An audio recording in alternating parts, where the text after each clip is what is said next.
What's that? Well, you know how I love a bargain? I was looking around the charity shop earlier and I saw this 60-inch widescreen TV for just £1, but it had a sign on it that said the volume was stuck on full, and I thought, well, I can't turn that down. And now, fresh from the news desk of business development platform The Advertist, it's the new business briefing with me, a Smith called Keith of the Fuel podcast, Donna Smith of The Advertist, and business research analyst Victor Houghton. Each show will bring you 10 minutes of news, insight, people moves, tenders and market reports on one of 24 different sectors, all designed to help you in the new business community stay informed and at the top of your game. The clock is ticking, the bell is rung, so let's get going with the new business briefing brought to you by new business development platform, The Advertist. Hello everyone, I'm a Smith called Keith and you may have heard me before on the new business podcast Fuel, and I'm here with the editor of The Advertist, Donna Smith. Hello Donna. Hello, Keith. Rhetorical question here. How busy has it been since we last did one of these? Very, very busy. It's been mad. Do you think things are picking back up again? Yes. Excellent. Okay, well, with that said, and without wasting any more time, let's get into it. What sector are we looking at? This week we're looking at the charity sector. Okay, and we're going to drop a few news headlines and insights that might provide some great talking points for any business developers out there. And in a few minutes, beaming in live from London is our great friend and desk research wizard and qualified librarian, Victor Houghton. So, Donna, can you give us a quick overview of the charity sector in The Advertist? Yes, there are over 500 different charities and organizations with over 2,300 contacts in our database. Excellent. And of course, we're the only source that brings tenders, RFIs and notices together in one place for agencies. Right, thanks very much, Donna. Firstly, let's start off with a couple of news stories. Feel-good fundraising platform TapSimple has raised £900,000 in an investment round as it continues to develop its technology to support charitable fundraising activity in an increasingly cashless world, taking its total fundraising to date to the £2 million mark. Founded in 2018 by Alexander Coleridge and Tom Montague, TapSimple first launched with the Clip, a donation device that facilitates contactless and chip and pin donations when paired with the TapSimple app, which helps charities raise more at a time when 73% of charities are finding street giving is failing due to the decline of cash. Now, the spring budget was announced last week by Chancellor Rishi Sunak, and a number of key elements affect the charity sector. These are coronavirus furlough scheme, which has been used by thousands of charities, is going to be extended until September.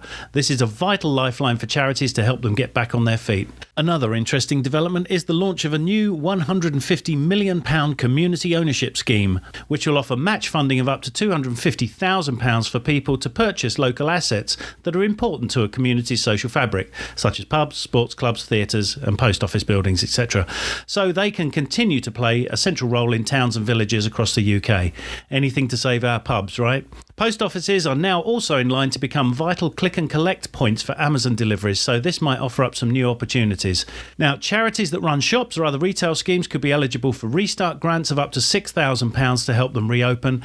And finally, good news, if you're feeling generous but are still keen to keep a distance from people, the maximum amount for contactless payments will increase from £45 to £100, which will affect the amount charities could take through this type of donation, usually on the high street or at a point of sale. Okay, so, Donna, the woman with the finger on the pulse of the beating heart of the marketing industry, what's shaking in The Advertist this week? The UK charity sector has been severely impacted by the pandemic, with around 19% of charities looking at downsizing and 17% contemplating closing some or all of their offices, according to research by specialist insurer Ecclesiastical. The new research calls attention to how charities are now operating, with 9 out of 10 now working remotely and a third considering having their staff working remotely on a full-time basis. With that being said, we are still seeing people moves in the sector, including recent appointments at Cancer Research UK. Angela Morrison has been appointed to the newly created role of Chief Operating Officer and Richard Newsom as Chief Technology Officer. Michelle Mitchell, Chief Executive at Cancer Research UK, said, "Their collective experience will be of huge value to us as we emerge from the pandemic and look to the future as a leaner, more digitally enabled and agile organization." Morrison will join on April 12th, while Newsom joins the charity on April 1st. I hope that all our listeners are enjoying our Victor Houghton segments, because we just can't get enough of it.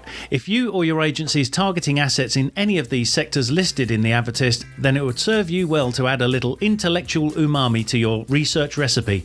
Vic is the go-to man for agencies looking for an edge over the competition, using his wonderful research and insight. So, without further ado, here's Vic Houghton of VH Insights. Hello, Vic. Hi there, Keith. How are you doing? I'm very well, thank you. We've been promising to do a show about the charity sector for a while now because it seems that sector seems to have been hit pretty hard by the pandemic, and yet it doesn't really seem to get enough love and help to recover. So what fabulous insights have you managed to find for our listeners? Well, UK charity revenues were on the decline prior to COVID-19 due to falling trust in the sector and money anxieties over Brexit. That's according to market research by IBISWorld. In 2020, charity revenues fell nearly 20%, not just because people had less money in their pockets, but due to suspension of fundraising events and closures of charitable outlets, limiting the income from public donations. Third Sector, the news service for the industry, reports that 1 in 10 charitable organisations believe they'll be forced to close within a year. A further bone of contention has been unsolicited fundraising, direct mail and door-to-door, with Mintel stating that these were the most complained about methods of fundraising in 2018 to 19. Of course, any uptick in the way people have donated over the last year has been due to online giving. Digital communication may still represent a small proportion of total ad spend, that's 32% of all adults, donating to charity through online channels in the 6 months to April 2020, a rise of about 8% over the previous 3 years. Nevertheless, as consumers increasingly shift online to make donations, it makes sense that companies should also consider expanding their digital marketing. Consumer behaviour specialists Canvas 8 say that during lockdown, Gen Zers, that's school age up to 24, reached into their pockets the most, giving more than even the most prolific donators, older people.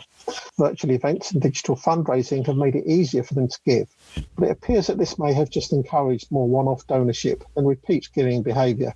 Fundraising experts and thews suggest that charities should aim for a one-off donation first and then try to move people to giving regularly as donors understand more about the charity. They also found that people were driven to consider causes that were closer to home, obviously offering opportunities for smaller local charities, while national charities are left to consider how they can communicate their local outcomes. Donations have recently focused on health issues, yet Mintel suggests that donations to NHS charities came at the expense of other health charities, underlining how people are inclined to move between causes in line with what they consider to be a priority. Looking ahead, as lifestyles return to normal and people spend more time out of home, there will again be opportunities for street-based collection. Contactless terminals are the way to go to capitalise on the growing popularity of this technology, as it is regarded as more hygienic than cash. Finally, UK is due to see what has been described as the biggest transfer of wealth from one generation to the next in its history over the next 25 years, according to research by media agency The Kite Factory. A study by the agency describes the 500,000 Britons who fit their Heartland legacy profile. They are characterised as being over 55, without children, having a history of giving money and or time to charities, and not liking intrusive or opportunistic communications. So the path ahead is all about keeping up with people's shifting priorities, relationship with technology, and ensuring messaging is crafted accordingly.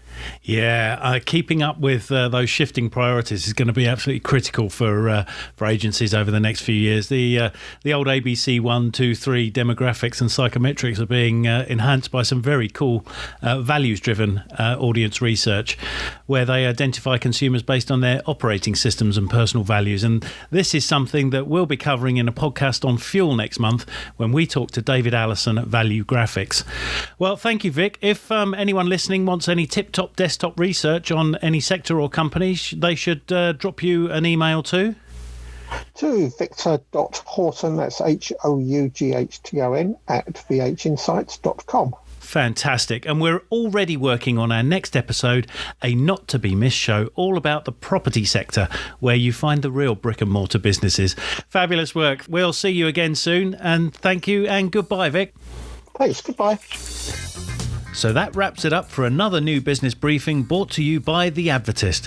Don't forget, if your agency needs insight, data, people moves, tenders and new business intelligence every day, contact the team at The Advertist on 0203 356 3717 or email hello@theadvertist.com or visit www.theadvertist.com, that's theadvertist.com for more information.